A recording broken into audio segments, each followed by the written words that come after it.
எனக்கு அன்பான சகோதர சகோதரிகளுக்கு என் அன்பின் வாழ்த்துக்கள். இன்று நாம் தியானிக்கும்படியாக தெரிந்து கொள்ளப்பட்ட வேத வசனம் நீதிமொழிகள் 4:23. எல்லா காவலோடும் உன் இருதயத்தை காத்துக்கொள், அதனிடத்தினின்று ஜீவ ஊற்று புறப்படும். ஆமென். இன்றைய தியான வசனத்தில் தேவன் நம் வாழ்க்கையின் மிக முக்கியமான பகுதியான இருதயத்தை குறித்து பேசுகிறார். இங்கே இருதயம் என்பது வெறும் உடல் உறுப்பு மட்டுமல்ல, நமது சிந்தனை, விருப்பம், உணர்வு, முடிவுகள் ஆகியவற்றின் மையமாகும். எல்லா காவலோடும் உன் இருதயத்தை காத்துக்கொள் என்று சொல்லும் பொழுது, ஒரு நகரத்தை பாதுகாக்கும் காவலரைப் போல நம் இருதயத்தையும் கவனமாக பாதுகாக்க வேண்டும் என்பதை கற்பிக்கிறது. தவறான சிந்தனைகள், பொறாமை, கோபம், வெறுப்பு, உலக ஆசைகள் போன்றவை நம் இருதயத்திற்குள் நுழைய அனுமதிக்க கூடாது. ஏன் இருதயத்தை காக்க வேண்டும்? வசனம் அதற்கான காரணத்தையும் கூறுகிறது.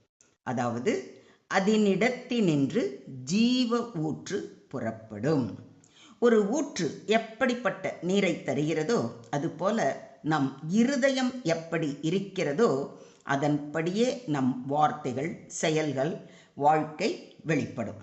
இருதயம் தூய்மையாக இருந்தால் வாழ்க்கையும் ஆசீர்வாதமாக இருக்கும். இருதயம் கெட்டுப்போனால் வாழ்க்கையிலும் அதன் பாதிப்பு காணப்படும். ஆகையால் நாம் தினமும் தேவனுடைய வார்த்தைகளை வாசித்து, தியானித்து, ஜெபித்து, பரிசுத்த ஆவியின் வழி நடத்துதலுக்கு இடம் அளித்து நம் இருதயத்தை பாதுகாக்க வேண்டும்.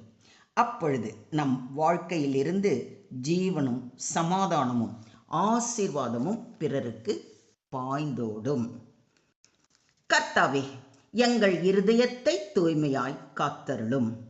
உமக்கு பிரியமில்லாத எண்ணங்களில் இருந்து எங்களை பாதுகாத்து உமது ஜீவ ஊற்று எங்கள் வாழ்க்கையிலிருந்து புறப்பட கிருபை செய்யும் என்று அனுதினமும் அவர் பாதம் அமர்ந்து ஜெபிப்போம்.